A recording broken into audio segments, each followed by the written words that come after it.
So our first question today is, talk to us a little about the taming of the horse. Yes, so it's the taming of the horse is so important and so interesting that to talk about it is like explain the universe in 25 words or less.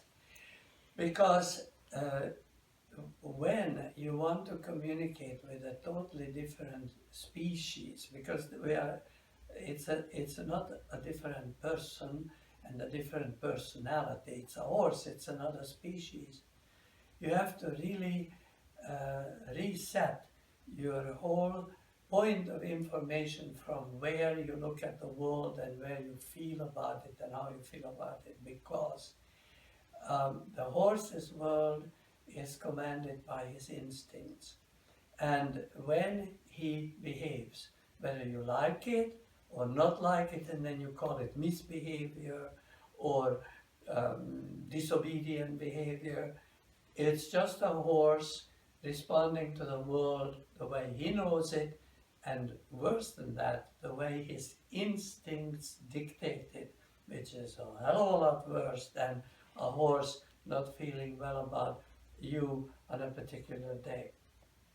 So the taming of the horse is requiring this semi-impossible attitude from the rider, that you try to put yourself into the horse's mind, and that of course includes knowing what the horse's mind or instinctual compulsory package may be, and then you assume that you are in it and you are partnering in it.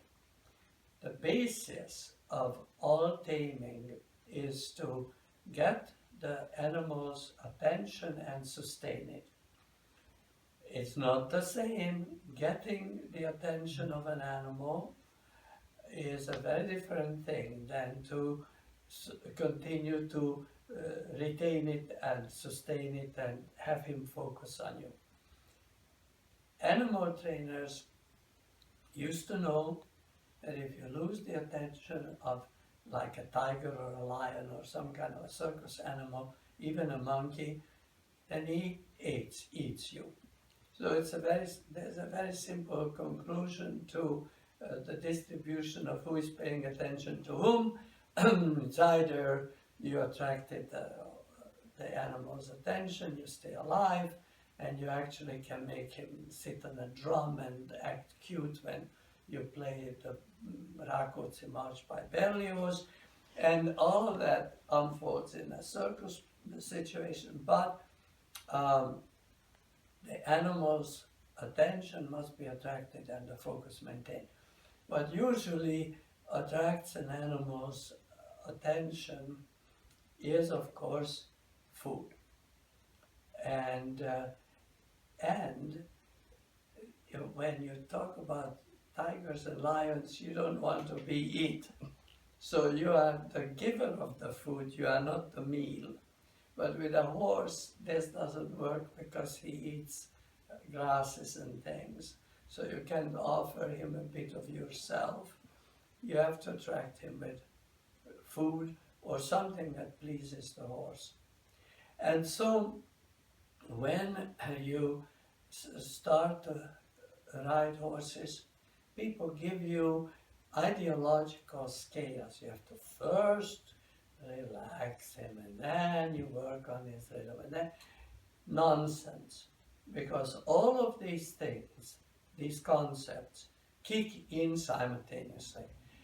The greenest horse, hopefully not becoming an evergreen, but the greenest horse already needs to focus on the rider, pay attention, relax in his mind, and as a consequence in his body, because with the horse, very much like with humans, the mind leads, the mood leads, and then the body reacts to or expresses what the mood has cajoled. So you attract the horse's attention to get the entire list of the other things. You cannot get contact and balance and engagement and collection. And none of these things work unless the horse fully attentive to you. And when you lose the attention of the horse during a session, a training session, actually those periods of minutes or half an hour or whatever is lost. Because in riding, the art of riding, there is no neutrality. You either build it or you kill it. There's nothing in between. There's no, wait a minute, there is no, I'm trying my best. All of those horrible ideologies have no place in the art of riding. So the horse only gets the training that you gave him during the 11 minutes he paid attention, and the rest of your riding hour is lost, because the horse was in his mind and in his attitude out on the pasture, out on the range, and entirely switched back to his instinctual self. So then, when the focus of the horse is, of course, difficult to get, his attention is difficult to attract at the beginning of the training partnership. And as the horse gets used to the trainer and learns the trainer's braille, the language with which, the tactual language with which the trainer influences his mind and attracts his goodwill to cooperate, when that is in place, the training procedure is definitely demonstrated by the horse paying more and even in qualitatively deeper attention to the rider's will.